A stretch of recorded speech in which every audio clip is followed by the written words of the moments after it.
설교를 하다 보면 성경 안에서 좀 설교하기가 참 어려운 본문들이 있습니다.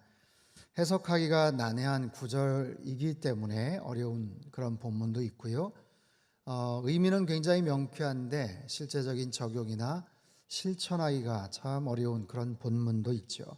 그런 의미에서 오늘 본문 서로 사랑하라 이 말씀은 너무나도 명쾌한 그런 메시지이기 때문에 사실 우리의 삶 속에서 어떻게 실천하고 적용할 수 있을지 참 쉽지 않은 그런 본문이기도 합니다.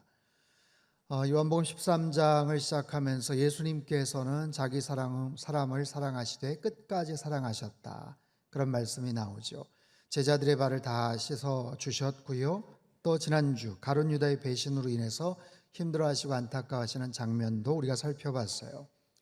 우리가 이러한 예수님의 말씀을 그대로 적용하는 것이 참 쉽지 않아요. 사랑하는 가족들의 발을 씻겨주는 것도 서로 어색하고 또 쑥스럽기도 하고 정말 용기를 내서 하려고 했는데 하지 말라고 해서 또 마음의 상처를 받으시는 분도 있고 또 유다처럼 날 배신한 사람을 끝까지 사랑하고 품어주고 용서하는 것 이것 또한 쉽지가 않습니다. 근데 오늘 본문에서 보면 예수님은 서로 사랑하라라고 말씀을 하시죠. 내가 너희를 사랑한 것 같이 너희도 서로 사랑하라 말씀하세요. 익히 잘 알고 있는 말씀이고 참 어떻게 우리가 사랑을 실천할 수 있을까? 거기에 대한 이유와 그 방법, 그에 따른 결과가 무엇인지 함께 살펴보려고 합니다. 새 계명을 너희에게 주노니라고 말씀을 시작하시죠. 새 계명을 너희에게 준다. 여기에서의 새로운 것, 헬러 카이넨이라는 단어는 이전에는 전혀 없었던 것을 의미합니다. 마치 오늘 알게 될 깜짝 놀랄 이야기 그런 의미이죠. 그게 바로 사랑하라라는 계명이라는 거예요. 사실 여기서부터 잘 이해가 안 되죠. 사랑하라는 이 말씀은 이미 우리가 익히 알고 있는 말씀이고 구약 성경 곳곳에서도 흔히 볼 수 있는 그런 이야기입니다. 구약에서는 내 이웃을 내 몸과 같이 사랑하라 말씀을 하시죠. 하지만 신약에 와서는 그 범위가 좀 더 확장이 됩니다. 사랑의 대상 범위가 확장이 되죠. 이웃이 아니라 이웃을 넘어서 너희 원수까지도 사랑하라 말씀을 하세요. 마태복음 5장 44절 같이 한번 읽죠. 시작. 너희 원수를 사랑하며 너희를 박해하는 자를 위하여 기도하라. 단지 너희가 사는 주변의 이웃만이 아니라 원수까지도 사랑하라. 주님의 말씀이 명령 훨씬 더 어려워졌어요. 구약에서 하신 말씀보다 더 깊어지고 더 어려워졌습니다. 그런데 왜 이것을 새로운 계명이라고 말씀을 하셨을까? 이유는 아주 간단합니다. 지켜지지 않고 있으니까.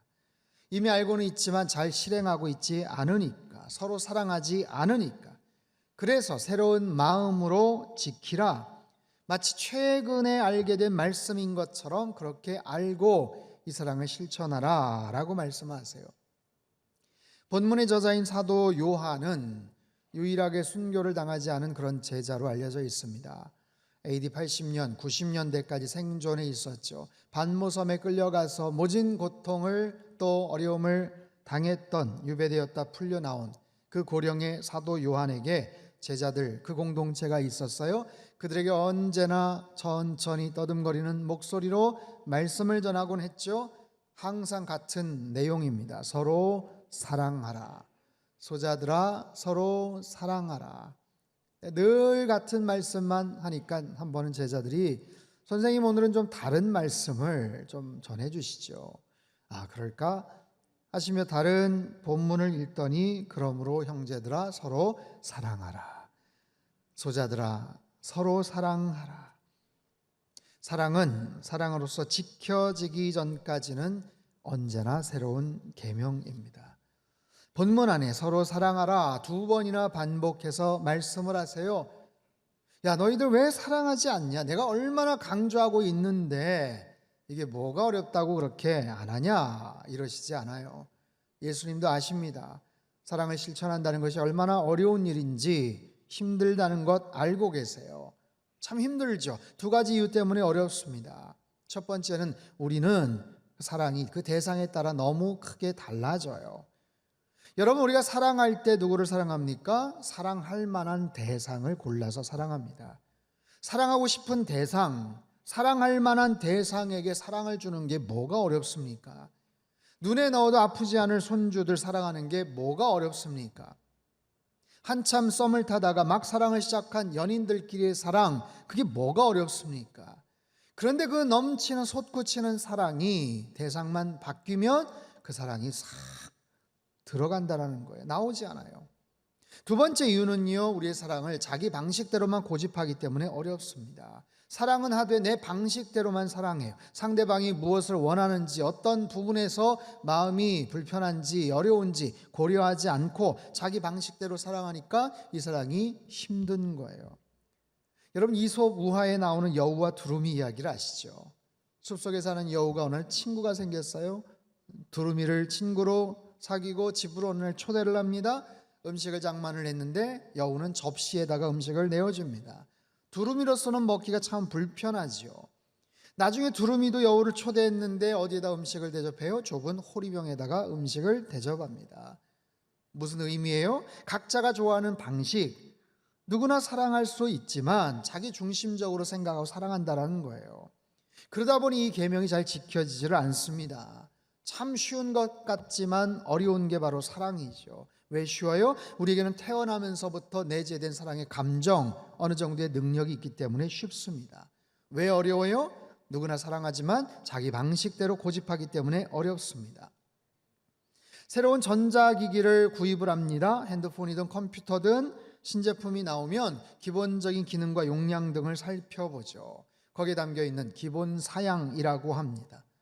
이와 마찬가지로 우리는 태어날 때부터 본능적으로 사랑의 감정, 사랑의 욕구, 사랑할 수 있는 능력이 기본 사양으로 탑재되어 있어요.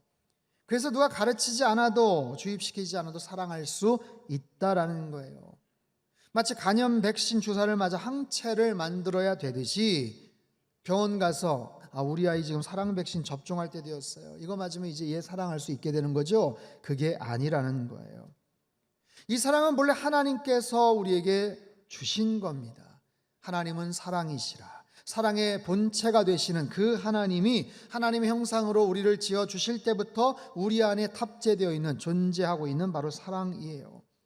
그럼에도 불구하고 우리는 우리 방식대로만 사랑하기 때문에 너무나도 많은 오류와 시행착오를 겪곤 합니다. 바로 그 사랑의 문제 때문에 크고 많은 아픔과 상처를 겪곤 합니다.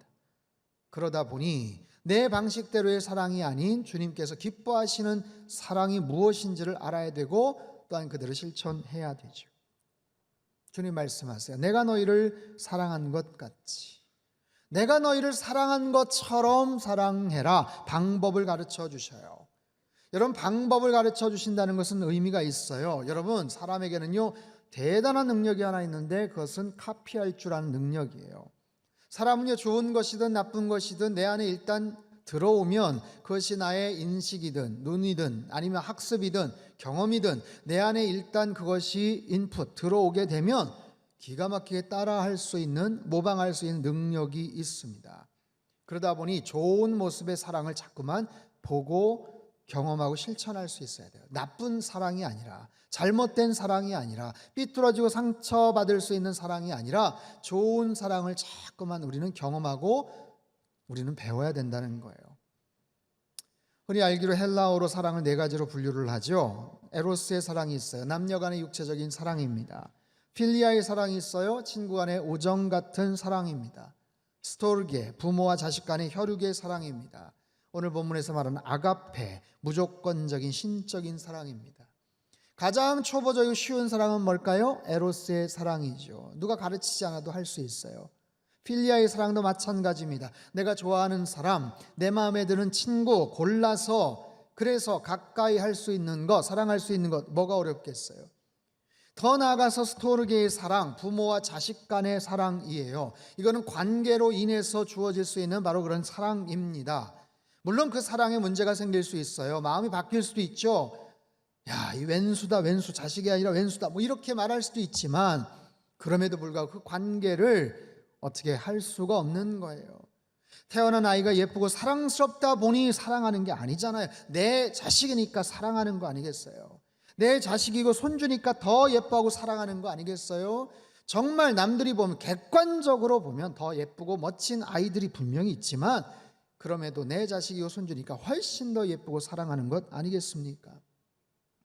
근데 마지막 신적인 사랑, 아가페의 사랑은 차원이 달라요. 조건이나 상황 고려되지 않습니다.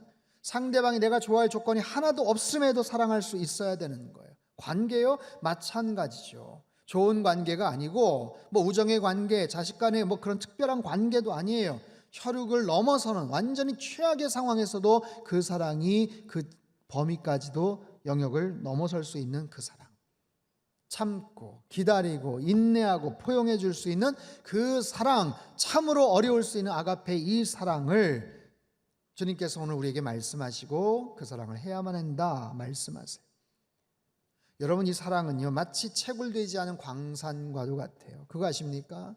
저와 여러분의 그 내면 안에 아직도 드러나지 않은, 아직도 개발되지 않는 사랑의 어마어마한 자원들이 사실 그 안에 담겨져 있다라는 거예요. 금맥이 있고요, 석탄과 아연과 그 희귀한 희토류 같은 온갖 자원, 좋은 자원들이 가득가득 매장되어 있는데 아직도 채굴되지 않는, 아직도 경험하지 못했던, 내 안에서 드러나지 않았고 한 번도 경험해 보지 못했던 그 사랑이 우리 안에 많이 있다라는 거예요. 살면서 이 사랑을 어떻게 끄집어낼 수 있을까? 어떻게 경험할 수 있을까? 어떻게 하면 그 사랑을 한번 실천해 볼 수 있을까? 내가 상상하지도 못했고 꿈도 꿔보지 못했는데 내 안에서도 그런 사랑의 영역들이 있다라는 거예요. 그 아가페 사랑은 특별하게 만분의 1, 10만분의 1 특별한 사람에게만 주어진 거야. 너희들 언감생심 생각하지도 마라, 기대하지도 말아라. 그게 아니라 사랑의 본체이신 하나님의 사랑을 그대로 물려받은 우리들이기 때문에 아담의 원죄로 인해서 죄된 DNA도 우리 안에 있지만 하나님의 그 사랑의 그 오리지널리티, 원형이 우리 안에도 있기 때문에 우리가 경험하지 못하고 과연 그럴 수 있을까 싶지만 우리 안에 그 사랑의 그 근본적인 것들이 있더라는 거예요. 하지만 우리는 그 사랑을 어디에서 학습합니까? 책이나 드라마를 통해서 학습을 해요. 고대 그리스 신화에 나온 여러 신들, 그들끼리 서로 사랑하죠. 질투하죠. 전쟁하고 싸움을 하죠. 신들끼리 그런 사랑을 한다는 거예요. 여러분, 그건 만들어진 신 아닙니까? 신들은 무슨 신이에요? 사실 사람들에게 있는 사랑과 질투와 시기와 분노와 전쟁과 이런 모습을 신의 형상으로 그렇게 만들어내고 이미지로, 스토리로 만들어낸 것 아니겠어요? 하지만 복음에서 말하는, 기독교에서 말하는 이 사랑은 뭡니까? 이건 정말 하나님께서 말씀하시는 하나님의 사랑이죠. 그 어떤 시대나 문화나 역사나 전통에서도 듣도 보도 못했던 모습의 사랑이, 인간이 절대로 상상해낼 수 없는 그런 수준의 그런 사랑이죠. 내가 너희를 사랑한 것 같이. 여러분, 예수님의 사랑은 어떤 사랑이었습니까? 예수님의 그 사랑의 그 범위를 아십니까? 그 깊이를 아십니까?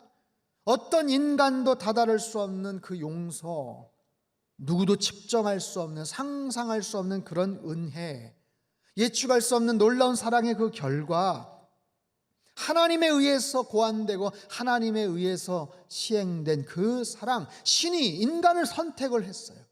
세상의 창조주께서 그 아들을 죽이면서까지 인간을 살리기 원했던 바로 이 십자가의 사랑이에요. 그 사랑의 모습이 어떻게 구현이 되었나요? 바로 십자가를 통해서 나타나게 되었죠. 하나님께서 신이 인간이 된 바로 그 사건, 하나님이 그 아들을 죽이신 그 사건, 십자가에서 가장 처참하게 치욕적이고 가장 불합리해 보이고 정말 말도 되지 않아 보이는 처절하게 죽어버린 그 사건, 예수님의 그 사랑, 죽는 것으로 보여주셨죠. 주는 것으로 우리에게 허락해 주셨죠. 아낌없이 다 주신 거예요. 물과 피를 다 쏟으셨어요. 몸을 씻기시고 자신의 모든 것을 다 주시고 죽으셨죠.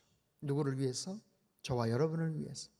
예수님께서 그렇게 사랑하시는 그 사람들, 자기 사람을 사랑하시되 끝까지 사랑하셨다.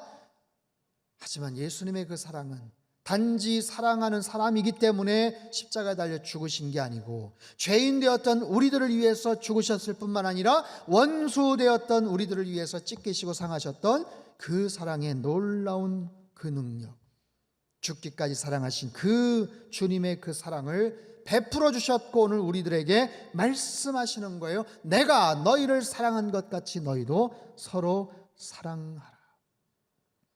여러분, 이 사랑의 의미를 알면 알수록 사실 부담이 되는 것, 솔직한 우리의 고백이에요.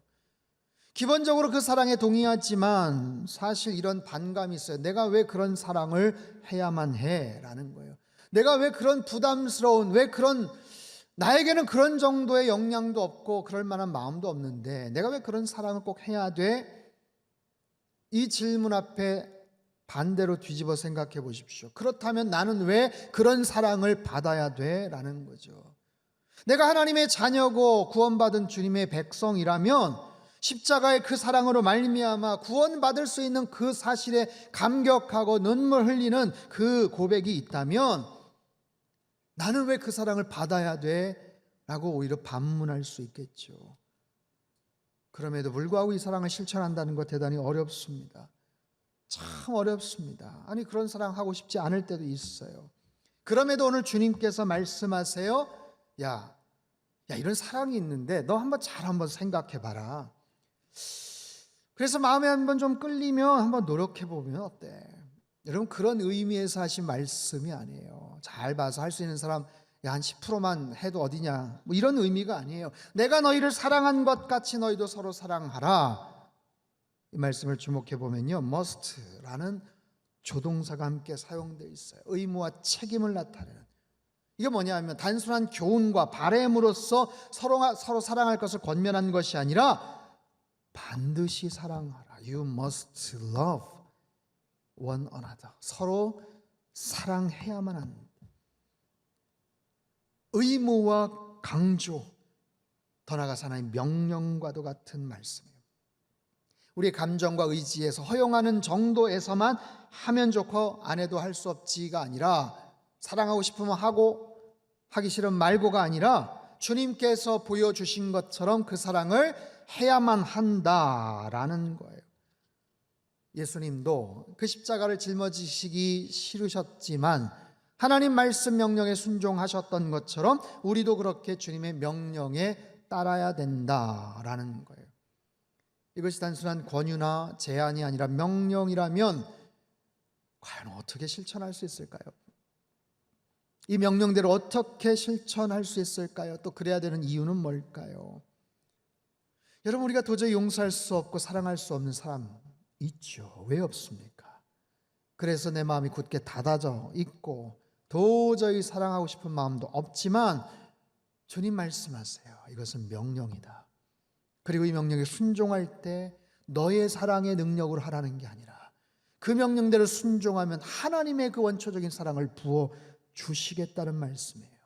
여러분, 사도 바울도 일찍이 이 사실을 깨달았죠. 경험한 바가 있죠. 스데반이 순교할 때 옆에서 봤거든요. 돌에 맞아 죽으면서도 어떻게 저렇게 해처럼 밝은 얼굴을 하고 있을까? 그는 기억합니다. 후에 변화되어서 자기가 열심히 주님을 위해서 사역을 하다가 적대자들이 생겨요. 원수 같은 사람들이 생겨요. 그 사람들을 향해서 정말 힘들고 어려운 일들을 많이 겪지만 어느 순간 사랑의 능력이 생기게 돼요. 자기가 더 성숙해서가 아니고 잘나서가 아니고 그 사랑의 명령에 순종했더니 하나님께서 그 마음과 능력을 부어주시더라는 거예요. 로마서 5장 5절에 이런 말씀이 나옵니다. 같이 한번 읽죠. 시작. 우리에게 주신 성령으로 말미암아 하나님의 사랑이 우리 마음에 부은 바 됨이니. 아멘. 성령 하나님께서 우리 마음에 하나님의 사랑을 부어주시더라라는 거예요. 내 사랑의 능력을 가지고 사랑하라는 게 아니에요. 하나님 아시죠. 그게 얼마나 힘들고 정말 미안한 얘기라는 거 하나님 아시죠. 야, 네 사랑의 잔고가 겨우 그 정도밖에 안 되는데 어떻게 그 사랑을 네가 할 수 있겠니? 하지만 한번 일단 순종해 봐라. 그럴 때 하나님이 나의 사랑의 역량, 능력이 아니라 하나님의 원초적인 사랑을 우리에게 부어주시더라라는 거예요. 근원적인, 원초적인, 바다와 같은 하나님의 그 놀라운 사랑을, 그 놀라운 원초적인 그 사랑을 하나님께서 부어주시더라. 그래서 말씀을 하세요. 이것은 나의 명령이다. 내가 사랑한 것처럼 너희도 사랑하라. 사랑하라. 사랑하라. 거기에 대한 결과는 뭘까요? 우리 35절 말씀 같이 한번 읽습니다. 시작. 너희가 서로 사랑하면 모든 사람이 너희가 내 제자인 줄 알리라. 너희가 내 제자인 줄 알리라. 이 사랑으로 말미암아 너희가 내 제자인 줄 알리라. 기독교는 사랑의 종교죠. 기독교의 상징 심볼은 사랑 아니겠습니까? 하지만 우리가 이 가장 기본적인 것들을 너무나도 많이 오랫동안 잃어버리고 살았어요. 저들은 예수님의 제자구나. 저들은 예수님의 사람이구나. 예수님을 정말로 사랑하는구나. 예수님의 말씀대로 순종하는구나. 하지만 우리가 실천하지 않으면 이 사랑이 나타나지를 않죠. 우리가 담아두고만 있으면 알아요. 아는데 실천으로 옮겨지질 않는 거예요. 이게 바로 사단의 아주 교묘한 전술이기도 합니다. 사단은요, 계속해서 그런 말을 그저 우리 머릿속에서, 그저 관념 속에서 머물게 만들어요. 서로 사랑하라. 야, 다 알지. 중요하다는 거 알잖아. 서로 사랑하라. 나중에 좀 기회가 되면 해. 나중에. 서로 사랑하라. 예, 기도는 하고 있어요. 여러분, 서로 사랑하는 것이 우리 삶 속에서 움직여지지 않고 실행으로 옮겨지지 않으면 사랑은 결코 표현되지 않고 언제나 세계며 결국 그 주님의 사랑을 알지 못하게 되죠. 여러분, 혹시 뱀파이어 크리스천이라는 단어를 들어보신 적이 있어요? 아주 생경한 단어죠. 뱀파이어 크리스천. 이건 뭐냐면 우리가 구원을 받기 위해서 예수님의 보혈이 필요한데 예수님의 그 보혈, 구원받을 딱 적당한 그 정도의 예수님의 보혈만, 피만 필요한 그런 정도의 성도를 의미하는 거예요. 구원받았지만 그 다음 스텝, 서로 사랑하고 순종하고 제자가 되어 살아가는 거에는 일체 관심이 없는 크리스찬을 가리키는 말이기도 합니다. 여러분, 서로 사랑하는 것 참 쉬운 것 같지만 참 어렵습니다. 사랑하는 가족들조차도 때로는 사랑하기가 어려울 때가 있어요. 교우들, 직장 동료들 말할 것도 없죠. 내가 당연히 사랑해야 되고 사랑했던 사람들이지만 혹시 그 사랑의 열정이 지금 싸늘하게 식어버린 분들이 혹시 여러분 가운데 계십니까? 사랑은 하고 싶고 사랑한다고 고백하지만 정작 내가 원하는 방식, 내가 좋게 여기는 방법대로만 고집하며 사랑하시는 분들이 혹시 있습니까? 아니, 사랑에 대한 엄청난 열정과 에너지가 있지만 잘못된 대상을 향해 그 사랑을 쏟아붓고 계시는 분은 혹시 없습니까? 여러분, 하나님은 사랑이십니다. 하나님은 사랑이십니다. 그래서 사랑을 하실 수밖에 없는 분이십니다. 그분이 사랑의 원천이시기 때문에 사랑을 하실 수밖에 없어요. 사랑을 표현하실 수밖에 없어요. 그리고 그 사랑이 표현되는 상황을 하나님은 기뻐하세요. 사랑하는 자녀들을 통해서 하나님의 그 사랑이 표현되는 것을 무엇보다도 기뻐하시는 줄 믿습니다. 여러분, 주님의 사랑, 주님이 원하시는 그 사랑을 실천하는 것 우리 힘으로 어려워요. 나의 의지로 불가능합니다. 하지만 실천하고 순종하고 명령대로 따랐을 때 하나님께서 하나님의 원초적인 사랑을 우리에게 부어주실 줄 믿습니다. 그저 내가 결단하겠다고 마음 먹으면, 주님의 제자로 살겠다고 다짐을 하면 성령 하나님께서 사랑의 실체이신, 내가 경험하지 못했던 내 안에 이런 사랑의 능력이 있었나 싶은 그 놀라운 사랑의 모습과 위로부터 부어주신 사랑의 놀라운 능력을 우리에게 허락해 주실 줄로 믿습니다. 여러분, 서로 사랑하며 살아가시길 축복합니다. 더 많은 사랑을 하며 온전한 사랑을 실천하며 살아가시길 바라요. 오늘 끝나고 교우들 만날 때 인사하십시오. 오늘은 서로 사랑합시다. 사랑합니다. 사랑합니다. 여러분, 그렇게 인사하세요. 옆에 계신 분들이 한번 연습해 볼까요? 주님 안에서 사랑합니다. 서로 사랑하겠습니다. 여러분, 올해가 3개월 남았어요. 당장 집에 가서, 당장 회사에 가서 실천하라 어려울 수 있습니다. 하지만 한번 도전해 보십시오. 남은 3개월 동안 이 말씀을 마음속에 새기고 한번 노력해 보십시오. 내 사랑의 지경이 어디까지 넓혀질 수 있는지, 어느 사람까지도 내가 포용할 수 있는지 한번 실천해 보시고 도전해 보세요. 내 사랑의 영역이 얼마만큼 깊어질 수 있는지 한번 실천해 보세요. 주님의 이 말씀에 순종할 때 사랑의 근원 되시는 하나님께서 우리의 사랑의 모습을 보고 무엇보다도 누구보다 기뻐하실 거예요. 이 사랑의 아름다운 실천이 우리 안에 넘쳐나고 주님의 참된 제자 되어 승리하며 살아가시길 주님의 이름으로 축복합니다.